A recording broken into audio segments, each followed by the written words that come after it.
Okay, how am I going to make this video with all these gnats swarming around? You know those pesky little annoying flying insects that seem to be everywhere? You could try a fly swatter or even a chemical spray and you still are bombarded with these gnats. Well, today I'm going to show you an easy and inexpensive... Oops, wrong video. That's for later, and trust me, you're going to want this later. This story needs to start here. Over 4.5 billion years ago, the Earth... No. We will never get there if we start that early. Okay, so fast forward to January 2013.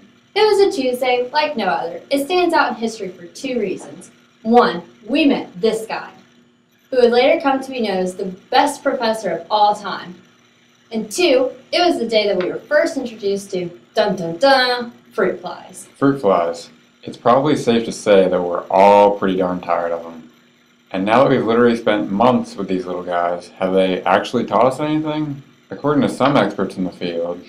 Where does a lot of that earmark money end up anyway? You guys have heard some of the examples of where those dollars go. You've heard about the bridges, and you've heard about some of these pet projects that really don't make a whole lot of sense. And sometimes these dollars, they go to projects having little or nothing to do with the public good. Things like fruit fly research in Paris, France. I kid you not. There you have it. You heard it from one of the greats. But let's pretend for a moment that she isn't the authority on science. Even though it is clearly unimportant and therefore irrelevant to all of us, here's a brief summary of our struggle, our marvelous journey with Drosophila melanogaster. In the beginning, Dr. Bloss gave us two vials. Wild type, man, those guys were crazy, and mutant G, whew, were they abnormal. We looked at them, and then looked at them some more, and then for a little longer, and then we noticed their differences, in a non-discriminatory way, of course. In typical wild-type fashion, those wild-type guys had red eyes and tan bodies. The mutants, ever trying to shake things up, had dark eyes and dark bodies.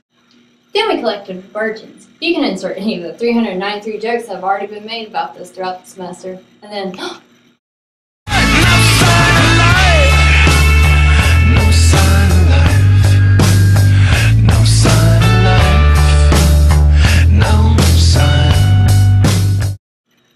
all were dead.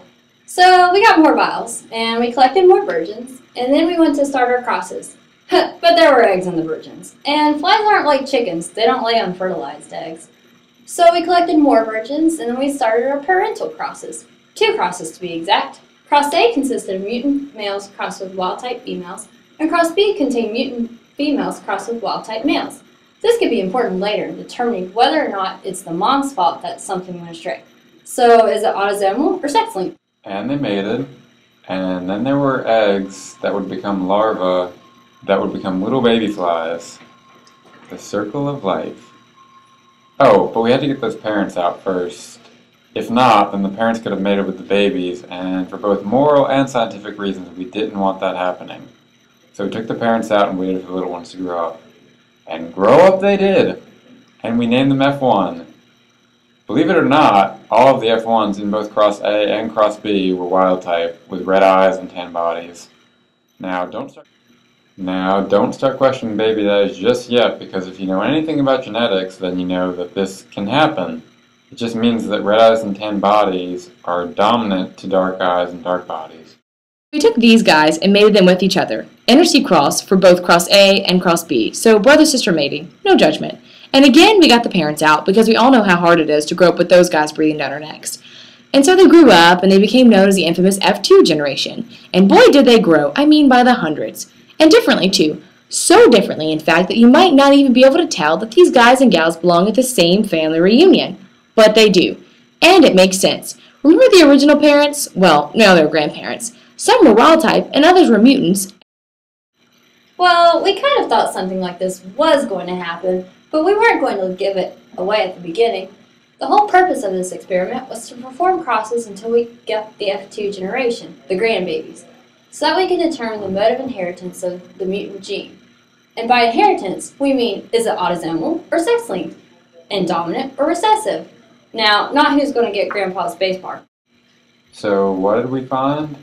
Well, Cross A, which was a cross of dark-eyed, dark-bodied mutant males and wild-type females, produced F1 progeny that all displayed the wild-type phenotype. The interstate cross performed amongst these F1 progeny produced an F2 generation with 4 different phenotypes. There were wild-type bodied with wild-type eyes, wild-type bodied with mutant eyes, mutant bodied with wild-type eyes, and mutant bodied with mutant eyes. A Punnett square analysis of the interstate cross produced an expected ratio of 9:3 to 3:1. And then cross B, which was a cross of dark-eyed, dark-bodied mutant females with wild-type males, produced F1 progeny of all wild-type phenotypes. The interstate cross of these F1 progeny resulted in an F2 generation with 4 phenotypes as well. There was wild-type body with wild-type eyes, wild-type body with dark eyes, mutant body with wild-type eyes, and mutant body with mutant eyes. Because we all love statistics, a chi-square analysis was used to determine whether the genes for dark bodies and dark eyes were linked or independent. The null hypothesis was that the genes were independent. The alternative hypothesis was that the results did not occur by chance and the genes were linked.